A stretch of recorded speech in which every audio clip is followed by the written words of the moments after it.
कहानी की शुरुआत में हम फ्रैंक नाम के एक कैदी को देखते हैं जो एक बेहद खतरनाक जेल में कैद है। यहाँ का वार्डन उससे कुछ खास ही नफरत करता है। उसे सिर्फ वार्डन से जबान लड़ाने के लिए गैस चेंबर में डाल दिया गया। ये एक स्पेशल कैबिन था जिसके अंदर एक जहरीली गैस छोड़ी जाती थी ताकि इंसान की सांस ही रुक जाए। फ्रैंक को काफी देर तक इस चेंबर में रखा गया और उसे अंदर काफी तकलीफ भी हो रही थी। गार्ड ने तो गैस बंद करना भी चाहा, लेकिन वार्डन ने कहा कि इसे चलने दो। फ्रैंक बिल्कुल मरने की कगार पर था, तब जाकर गैस बंद करवाई वार्डन ने। फ्रैंक की हालत बहुत खराब हो गई। लेकिन आखिर ये वार्डन फ्रैंक से इतना चिढ़ता क्यों है, इस बात का पता लगाने के लिए हमें कहानी में थोड़ा पीछे जाना होगा। आज से कई साल पहले फ्रैंक एक कार मैकेनिक था जो आराम से अपनी जिंदगी बिता रहा था। उसकी एक गर्लफ्रेंड भी है और दोनों एक दूसरे से बहुत प्यार करते हैं। एक दिन वो फ्रैंक से मिलने आई और दोनों ने कुछ हसीन पल एक साथ बिताए। कुछ देर बाद फ्रैंक कुछ बच्चों के साथ फुटबॉल खेलने गया। सब बहुत एंजॉय कर रहे थे, सबके चेहरे पर मुस्कान थी, लेकिन ये खुशी बस थोड़ी देर के लिए ही थी। इस गेम के बाद उसकी गर्लफ्रेंड को उसे एक जगह पर ड्रॉप करना था और ये जगह कोई और नहीं, ये थी जेल।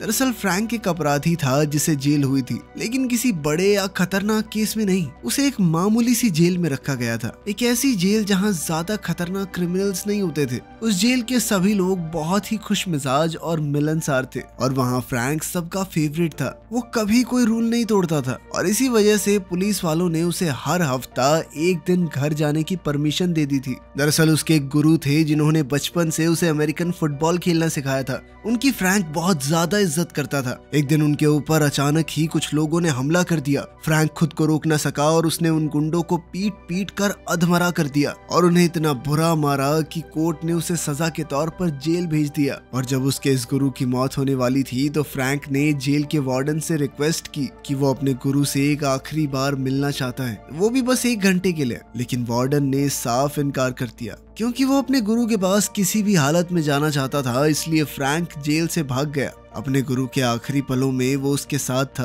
और उसके बाद खुद ही उसने पुलिस के सामने आकर सरेंडर भी कर दिया। लेकिन वो जेल जहां से वो भागा था उसकी सिक्योरिटी इतनी ज्यादा टाइट थी कि आज तक वहां से कोई भाग नहीं पाया था। फ्रैंक का नाम मीडिया में छा गया और सब उसे एक हीरो कहने लग गए। लेकिन जेल से भागने की वजह से उसकी सजा में 5 साल का टाइम एक्स्ट्रा जोड़ दिया गया। वो जेल में फिर से वैसे ही बिना कोई रूल तोड़े रहा। इसी शराफत के साथ उसने जेल में 4 साल बिता दिए और अब फ्रैंक की सजा के सिर्फ 2 महीने बाकी थे। लेकिन उस रात सब कुछ बदल गया। फ्रैंक अपने सेल में था, तभी कुछ लोग वहां आए जो कि दूसरी जेल के सिक्योरिटी गार्ड्स थे। बिना किसी वार्निंग के वो फ्रैंक को जबरदस्ती उठा के दूसरी जेल ले गए। फ्रैंक पूरी तरह से कंफ्यूज था। उसने कहा कि मुझे किसी ट्रांसफर के बारे में नहीं बताया गया, लेकिन गार्ड्स ने बस एक बात कही कि यही हमारा काम करने का तरीका है, बता के जेल में नहीं ले जाते हम। और अब जहां फ्रैंक को रखा गया था वो जेल पूरी तरह से अलग थी। ये एक बहुत हाई सिक्योरिटी जेल थी। यहाँ के क्रिमिनल्स भी मामूली नहीं थे। यहाँ तो सिर्फ खूनी, साइकोपैथ और हार्डकोर क्रिमिनल्स रहते थे।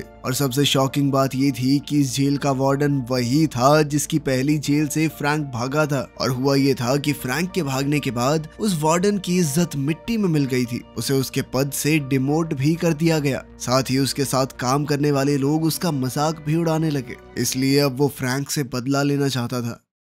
जेल में आते ही एक ऑफिसर ने फ्रैंक को सारे रूल्स समझा दिए। अगर किसी भी रूल को तोड़ा तो बहुत बुरी सजा मिलेगी। थोड़ी देर बाद फ्रैंक को वार्डन के सामने लाया गया। वार्डन कहने लगा कि तुम जेल से भागे और मीडिया ने तुम्हें हीरो बना दिया, लेकिन मेरे करियर की तो धज्जियां उड़ गई ना। एक वक्त था जब मैं देश के टॉप वार्डन में आता था, अब लोग मेरी पीठ पीछे हंसते हैं मुझ पर। फ्रैंक ने शांति से उसका जवाब दिया, गलती भी तुम्हारी ही थी। मैंने तुमसे रिक्वेस्ट की थी कि 1 घंटे के लिए मुझे जाने दो, तुमने मना किया इसलिए मैं भाग गया। लेकिन वार्डन को उसकी इस बात से रत्ती भर फर्क नहीं पड़ा। उसके लिए ये सिर्फ एक बदले का मौका था। अब फ्रैंक को जबान चलाने के लिए पहली सजा दी गई। अब कहानी वहीं पहुंच गई जहां से शुरुआत हुई थी। उसे गैस चेंबर में डालकर प्रताड़ित किया गया।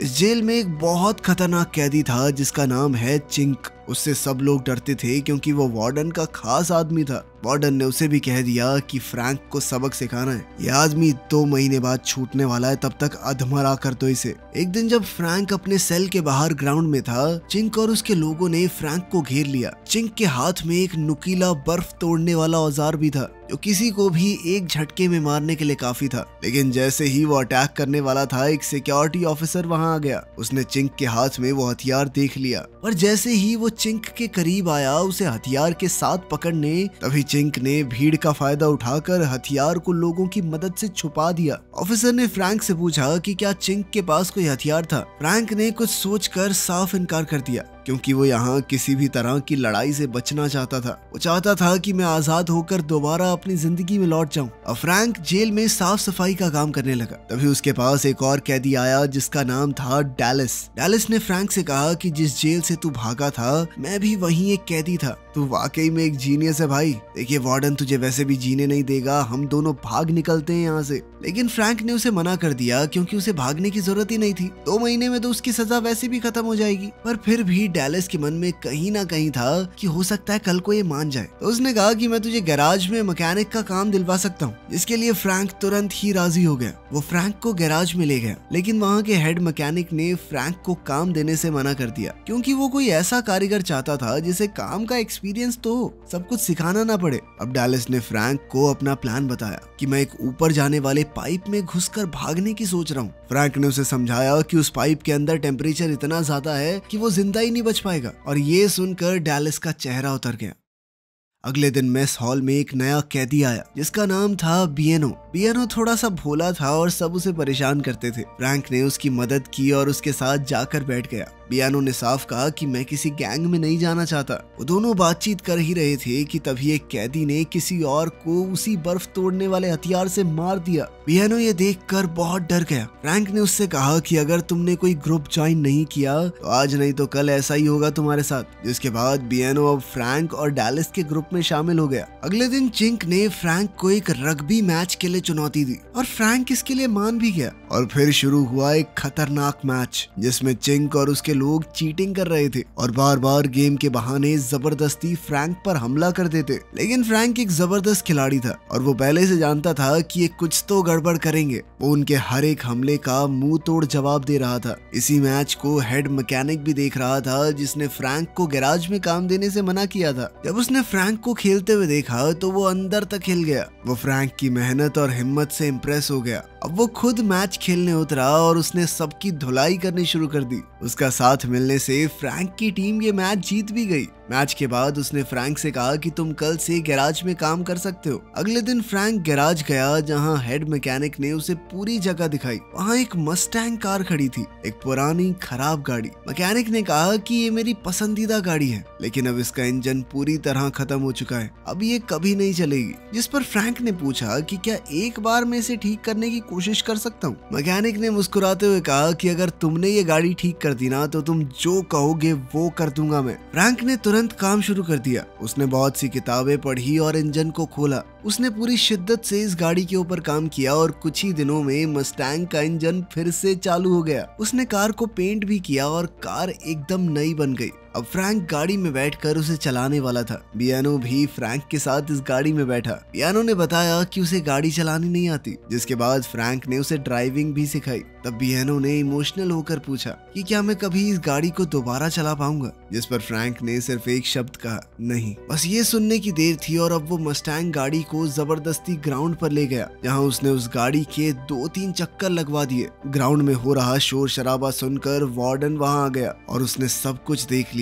उसे अच्छे से पता था कि ये सब कुछ बियानो ने किया है, लेकिन उसने बियानो से कहा कि तुम चले जाओ, क्योंकि ये उसके लिए फ्रैंक से बदला लेने का सबसे बढ़िया मौका था। उसने चिंक को एक बेसबॉल बैट दिया और कहा कि इस गाड़ी के टुकड़े कर दो। चिंक ने बिना वक्त गवाए फ्रैंक के सामने ही उस मस्टैंग कार को तोड़ दिया। फ्रैंक की आंखों में आंसू थे। आखिरकार उसके इतने दिनों की मेहनत, उसका सपना सब कुछ सेकंडों में बर्बाद हो गया। और साथ ही सजा के तौर पर फ्रैंक को एक अंधेरे कमरे में डाल दिया गया। और सिर्फ इतना ही नहीं, उसे टॉर्चर करने के लिए उसके ऊपर दिन में कई बार तेज रोशनी डाली जाएगी, जो उसे सोने तक नहीं देगी। जब भी उसे नींद आने लगती तो उसे कैमरे में देखकर अपना नाम बताने के लिए कहा जाता। फ्रैंक ने सब कुछ सहा और कई दिन तक वो उसी सेल में रहा। उसका मानसिक संतुलन अब बिगड़ने लगा था। एक दिन जब उससे उसका नाम पूछा गया तो उसने गलत नाम बोल दिया। तब गार्ड्स आए और उसे बुरे तरीके से पीटने लग गए। तभी उस जेल का कैप्टन वहां पहुंचा। उसने सब कुछ देखा और सबको उसी वक्त रोक दिया। वो अच्छे से जानता था कि फ्रैंक के साथ बहुत गलत हो रहा है। कैप्टन ने फ्रैंक को वहां से निकाला और तभी उसे पता चला कि फ्रैंक की गर्लफ्रेंड ने उसे कुछ चिट्ठियां भेजी हैं जो अभी तक उसे दी नहीं गई।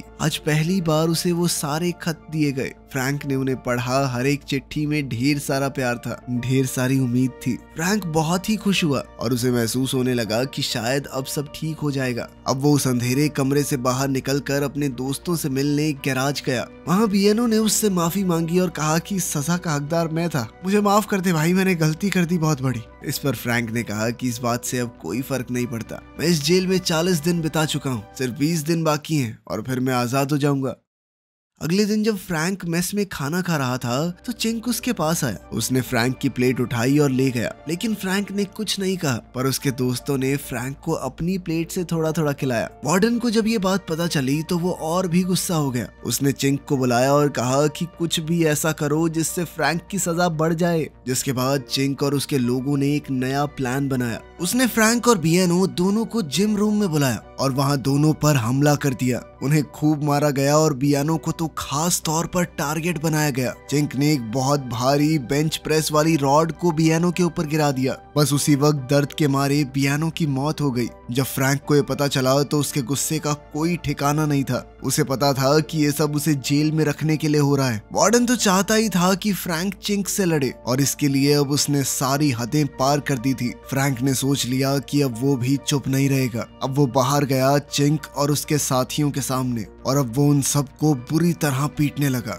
उसके हर एक मुक्के में उसका गुस्सा छलक रहा था। ये सिर्फ एक लड़ाई नहीं थी, फ्रैंक को अपने दोस्त की मौत का बदला लेना था। फ्रैंक ने चिंक को इतनी जोर से मारा कि वो बेंच पर जा गिरा। जिस तरह से उसने पहले बियानो को मारा था, फ्रैंक ने सोच लिया कि मैं इसे भी ऐसे ही मारूंगा। लेकिन उसने तभी वार्डन की खिड़की में देखा जो उसके हर कदम पर नजर रखता था। फ्रैंक समझ गया कि ये वार्डन की चाल है। वार्डन चाहता था कि फ्रैंक चिंक को मार दे ताकि उसकी सजा और बढ़ जाए और वो जिंदगी भर उसे टॉर्चर करता रहे। लेकिन फ्रैंक ने वार्डन के प्लान को कामयाब नहीं होने दिया। उसी वक्त चिंक की गैंग के एक आदमी ने पीछे से आकर फ्रैंक के ऊपर हमला करके उसे जख्मी कर दिया। जिसके बाद फ्रैंक को तुरंत मेडिकल रूम ले जाया गया। वहाँ उसकी गर्लफ्रेंड भी उससे मिली, जिसे फ्रैंक से मुलाकात के लिए सिर्फ आधा घंटा मिला था। वो दोनों एक दूसरे को देखकर खुश थे क्योंकि उनका प्यार बहुत गहरा था। लेकिन सिर्फ 5 मिनट के अंदर ही गार्ड्स वहाँ आ गए और उसकी गर्लफ्रेंड को बाहर ले गए। रात को जब फ्रैंक अपनी जेल में था तो एक और कैदी उसके पास आया और कहा कि वो कल आजाद होने वाला है। उसने धमकी दी कि आजाद होते ही मैं पहले तेरी गर्लफ्रेंड के पास जाऊंगा। बहुत चिकनी है वो, मजा आएगा उसके साथ खेलने में।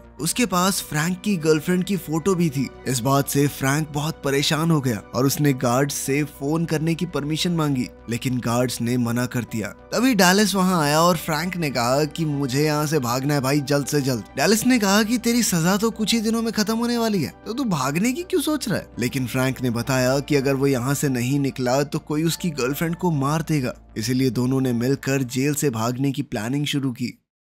सबसे पहले उन्होंने ड्यूटी कर रहे गार्ड को बेहोश कर दिया। फिर वो दीवार के ऊपर चढ़कर दूसरी तरफ चले गए। वहाँ एक जगह थी जहाँ से दोनों तरफ रास्ता जाता था। फ्रैंक ने कहा कि हम राइट चलते हैं, लेकिन डैलिस ने कहा कि नहीं, हमें लेफ्ट जाना चाहिए, मुझे यहाँ से रास्ता पता है। फ्रैंक ने उसकी बात मान ली और वो लेफ्ट चला गया। आगे बढ़ने पर वार्डन अपने कई गार्ड्स के साथ वहाँ खड़ा था। जिसके बाद फ्रैंक को पकड़ लिया गया और वो समझ चुका था कि डैलिस ने उसे धोखा दिया है। फ्रैंक ने पूछा कि तुमने ऐसा क्यों किया मेरे साथ। डैलिस ने बताया कि देख, मुझे उम्र कैद की सजा मिली है और वार्डन ने वादा किया है मुझसे कि अगर मैं तुझे फंसा दूं तो मुझे भागने का मौका मिल सकता है। वार्डन ने कहा कि पहली बार भागने पर फ्रैंक की सजा 5 साल बढ़ाई गई थी और अब दूसरी बार कोशिश करने पर 10 साल बढ़ेंगे। वार्डन ने धमकी दी कि अगले 10 साल के अंदर तो तुझे पागल करके छोड़ूंगा इस जेल में। इधर डैलिस ने वार्डन से कहा कि सर मुझे तो छोड़ दो, मैंने आपकी सारी बात मानी, मैंने इसे भी पकड़वा दिया। लेकिन वार्डन ने कहा कि मेरी जेल से कोई नहीं भागता। फिर उसने अपने गार्ड्स को इशारा किया और उन्होंने डैलिस को बहुत बुरी तरह पीटा और फिर पानी में फेंक दिया। वार्डन ने अपने गार्ड्स को कहा कि फ्रैंक को भी इसी तरह पीटो और उसके बाद सेल में बंद कर देना इसे। जब गार्ड्स फ्रैंक पर हमला करने आए तो फ्रैंक भी चुप नहीं बैठा, उसने भी गार्ड्स पर हमला बोल दिया। वो एक एक करके सब गार्ड्स को मार रहा था और एक गार्ड को तो पानी में भी फेंक दिया। जब वो जा रहा था तो डैलिस ने कहा कि तुम मेरी मजबूरी समझ सकते हो ना, मुझे भी अपने साथ ले जाओ। फ्रैंक ने एक बड़ा दिल रखते हुए उसे भी माफ कर दिया और हाथ बढ़ाया। तब पानी में गार्ड ने चेन से फ्रैंक का गला दबाना शुरू किया। तभी डैलिस ने बिजली वाली तार निकाली और कहा कि अगर तुमने फ्रैंक को नहीं छोड़ा तो मैं पानी में करंट छोड़ दूंगा, तुम भी मारे जाओगे, देख लेना। मजबूरन गार्ड ने फ्रैंक को छोड़ दिया। जल्द ही फ्रैंक वहां से निकल गया और सब लोग उसकी तलाश में लग गए, पर किसी को समझ नहीं आ रहा था कि वो है कहाँ। वार्डन बहुत गुस्से में था और कहा कि मुझे फ्रैंक जिंदा चाहिए। तभी फ्रैंक पीछे से आया और वार्डन के गले पर चाकू रख दिया और कहा कि क्या तुम्हें लगा कि मैं यहाँ से भाग जाऊंगा ताकि जिंदगी भर पुलिस से भागता रहूंगा ना? मैं ऐसा नहीं करने वाला, कोई जिंदगी नहीं होगी वो। फ्रैंक वार्डन को एग्जीक्यूशन रूम में ले गया और उसे इलेक्ट्रिक चेयर पर बैठा दिया। यहाँ उन कैदियों को बैठाया जाता था जिन्हें मौत की सजा मिलती थी। वहाँ सिक्योरिटी गार्ड और कैप्टन भी था। फ्रैंक ने अपना हाथ टेप से इलेक्ट्रिक स्विच के साथ बांध दिया। सबकी बंदूकें फ्रैंक की तरफ थी। फ्रैंक ने कहा कि अगर तुमने मुझे गोली मारी तो मैं गिर जाऊंगा और मेरे हाथ के वजन से ये स्विच भी ऑन हो जाएगा, जिससे तुम्हारा ये वार्डन भी मारा जाएगा। अब कैप्टन ने सबको रोकते हुए कहा कि कोई गोली नहीं चलाएगा। फिर फ्रैंक ने वार्डन से कहा कि उसे अपने सारे जुर्म कबूल करने होंगे जो भी तुमने मेरे साथ किए हैं। कैप्टन ने भी वार्डन से कहा कि सर बता दीजिए, मरने से तो बढ़िया ही है। वार्डन ने कैप्टन को सब सच बता दिया कि कैसे उसने फ्रैंक को फंसाया था ताकि वो जेल से भागने की कोशिश करे और उसकी सजा बढ़ जाए। वार्डन की चीख निकल गई लेकिन उसे करंट नहीं लगा क्योंकि फ्रैंक ने पहले ही फ्यूज निकाल दिया था। फ्रैंक ने कहा कि मैं कभी भी वार्डन को मारना नहीं चाहता था, मैं चाहता था कि सच सबके सामने आ जाए। इसके बाद कैप्टन ने सिपाहियों से कहा कि फ्रैंक को पकड़ लो और साथ ही वार्डन को भी, क्योंकि उसने अपनी पर्सनल खुंदस निकालने के चक्कर में कई कानून तोड़े थे। इसके बाद फ्रैंक को एक हफ्ते बाद हमेशा के लिए जेल से आजाद कर दिया गया क्योंकि उसने जो कुछ भी किया था वो वार्डन की साजिश थी। वार्डन को नौकरी से निकाल दिया गया और अब उसके ऊपर मुकदमा चलेगा। वीडियो पसंद आई तो लाइक कर देना, चैनल को सब्सक्राइब कर लेना। मिलते हैं अगली वीडियो में।